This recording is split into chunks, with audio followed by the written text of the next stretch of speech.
Hello, this is going to be a continuation of my video that I put out yesterday and the follow-up to that video. So this is going to be a follow-up of the follow-up to part 3. And in part 3, I talked about video compression and I even ran some tests which prompted the follow-up. It seemed to me there was still a little bit of this dead horse left to beat upon. So what I did was I did a little bit more digging this morning, and I found a few interesting things that I thought I would share with you. In yesterday's video, I was talking about the YCRCB, which is also referred to as YUV, and I talked about the different gradations of the chroma subsampling, and I was trying to look for that information, but it turns out that it was in this wiki page here. The main reason why they don't have as much color information as for luminance is because that our vision has lower acuity for color differences than it does for luminance. And so you can see that there are different schemes to subsample the colors. One thing that I noticed in this page, which kind of bothered me after I put out the other videos, was that different technologies use different subsampling schemes. So you can see that Sony's Betacam or Canon use 422, NTSC digital video or DV cam use 411, and the one that I was really interested in at this point was MPEG 4 part 2, or probably H.264, which is the format that is very likely to be used in MP4s or the format that is found possibly on YouTube. So the 420 is probably the one that I was using in the video compression test that I was doing yesterday. But I also noticed in yesterday's tests that it was only after I started to do a screen capture and a recompression that the detail really went down. And so I had another look at it today, and I extracted very specific frames in each of the 4 generations of my tests, and I found the exact same frame that was replicated across each of the generations. And you can tell generation 1 and generation 2 are really very similar to each other, because generation 2 was downloaded directly from YouTube and it wasn't screen captured or rescaled, resized, or whatever. There are some very subtle differences along the way. You can tell that the pixels kind of change a little bit, but the color scheme relatively was the same between these two. There was a little bit of a loss of color definition between the YouTube version and the original that I had uploaded, but they were very similar to each other. The original that I uploaded was at 720p, and I downloaded the highest resolution, which was the 720p. So I was keeping the exact same size as before. The third generation was the one that I saw a marked difference, and that was because when I did the screen capture, I just selected the window and I didn't select the exact size of the window. When I imported it back into iMovie, I let it crop the top and the bottom to maintain the proper 720p aspect ratio. And when I compare the third generation with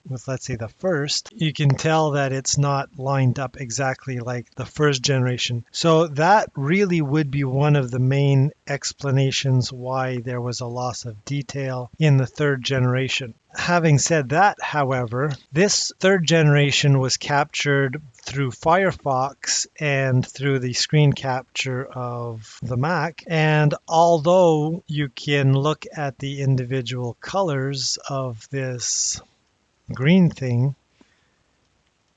none of these colors really appear to be green. They all seem to be some shade of some blue and pink and purple and orange and whatnot. And when blended together at a high enough resolution like this, it does tend to appear to be greenish, but not quite green. And then I did the same thing for the fourth generation. The fourth generation was the one that I did a screen capture on my iPad. And although the screen capture on the iPad appeared to be identical in terms of lining up with the third generation, the one from the iPad really lost a lot of color detail. So here you can see it's a lot more greenish. So here's the original. The original foliage does look very green. Second generation still looks green as well. Third still looks green, but it does have lost image definition. And then by the time we get to the fourth through the iPad, it's almost like the iPad decided it was going to apply its own gamma correction of some kind that got